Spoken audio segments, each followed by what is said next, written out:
Hello, I'm Gurdeep Loyal. Today we're going to be making my famous PB&J peanut butter and jam custard tarts from my book, Flavour Heroes. This is the ideal home show. So the first thing I'm going to do is I'm going to crack open some eggs. So this is a super rich custard that only uses the yolks. And what that does is it just gives you a really lovely creamy texture.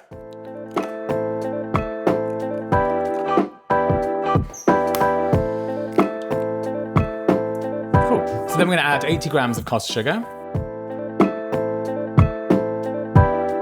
And I'm just going to give that a really quick whisk just to combine the egg yolks and the caster sugar. Cool, and then I'm going to add 2 tablespoons of corn flour, which is going to make this really nice and thick.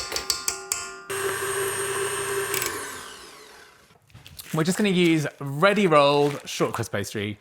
No need to make your own pastry. These are super, super simple. And there's nothing more simple than ready roll pastry.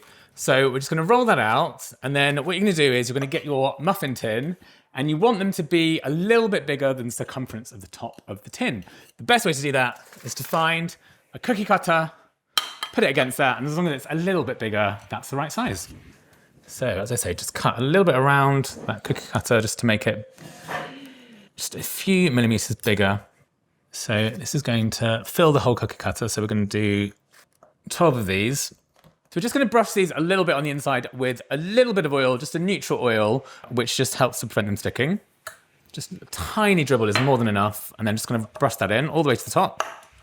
Then all you do is you take your pastry disc and then line that into the muffin tin. Very simply, you can scrunch it up a little bit, pop it in like that. And then all you need to do is fold that back out and make sure it goes all the way to the perimeter at the bottom.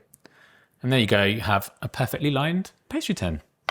And make sure that pastry goes all the way to the top. If you need to, just give it a bit of a squeeze, because remember, it's going to shrink in the oven a little bit. There we have it. So we have 12 perfectly lined pastry cases. Don't worry about the overhang, because you can cut that off in the end. And as I said, what I'm just gonna do as a final check before they go in the fridge, I'm just gonna push all that pastry up to the bottom, really squeeze it in where the pastry meets the sort of side edge, and also make sure there are no air bubbles. If there are air bubbles, don't worry about it. Just pull the pastry up, push the air out, and then push it back down. Great, and those can go in the fridge.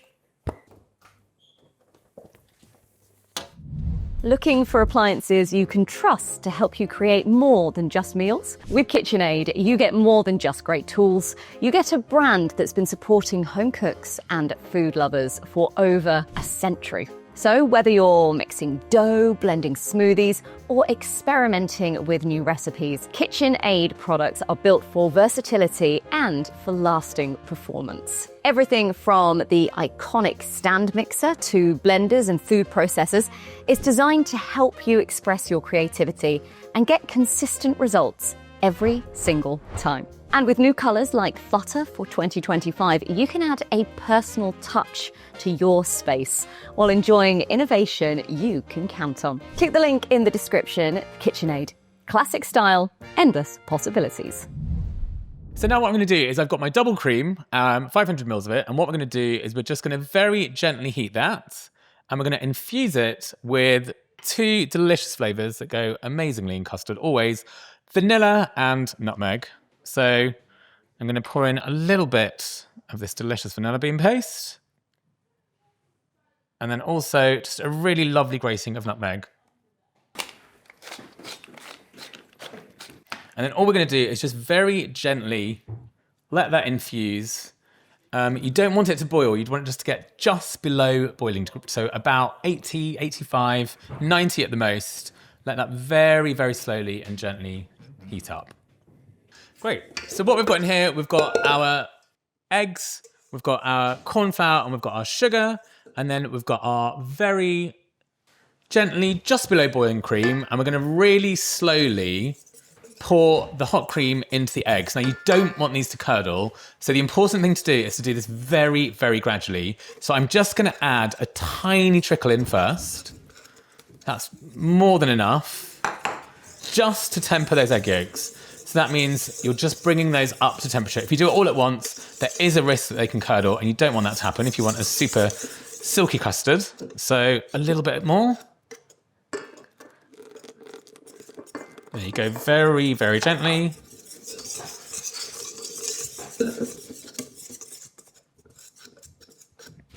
And you can go a little bit quicker once you've got it up to temperature slightly.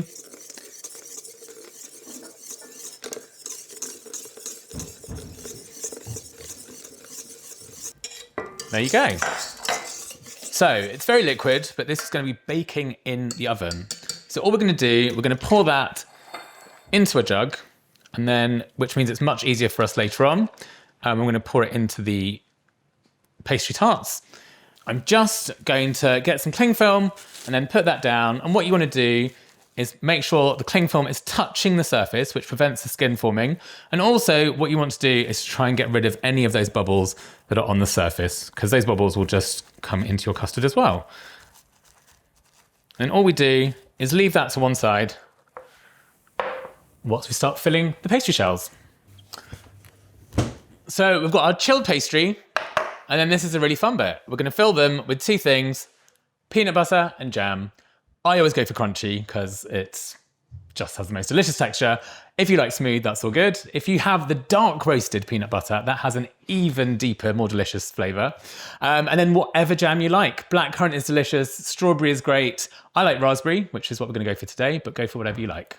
What we're going to do is fill each one of these cooled pastry shells with a little bit of peanut butter and a little bit of jam, and then the custard's going to go over the top of those.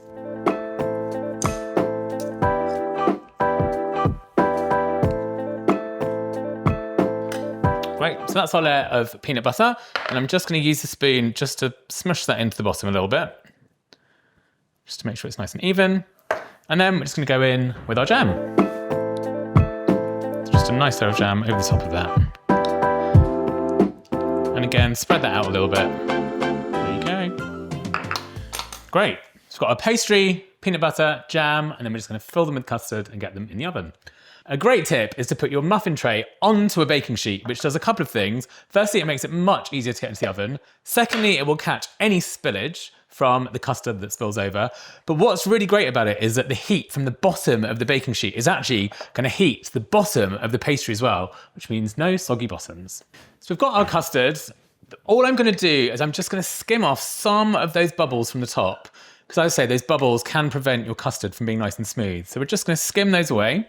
And then we're just going to really carefully fill each one of these pastry cases all the way to the top with that custard. Go really slowly. You want to make sure that the custard gets right down to the bottom of that pastry.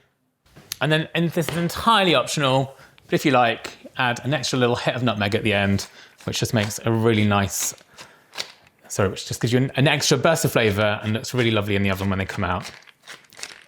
And those are ready to go in the oven. So this recipe is from my book called Flavour Heroes, 15 Modern Pantry Ingredients to Amplify Your Cooking. It's all about incredible ingredients that are really quick shortcuts to flavour. So things like harissa, miso, pecorino, gochujang, and one of my favourites, which is peanut butter. So peanut butter is amplifying the flavour of these custard tarts. That's what I'm all about. Really quick shortcuts that can make your food just taste incredible. They'll be done after 11 or 12 minutes. You'll know they're done when they're really nice and brown on top and really souffled. So here they are out of the oven, really lovely and souffled on top. And when they cool, they're just going to be really lovely and custardy and jammy. If you like those, come and join me at the Cake and Bake stage at the Cake and Bake show in Olympia.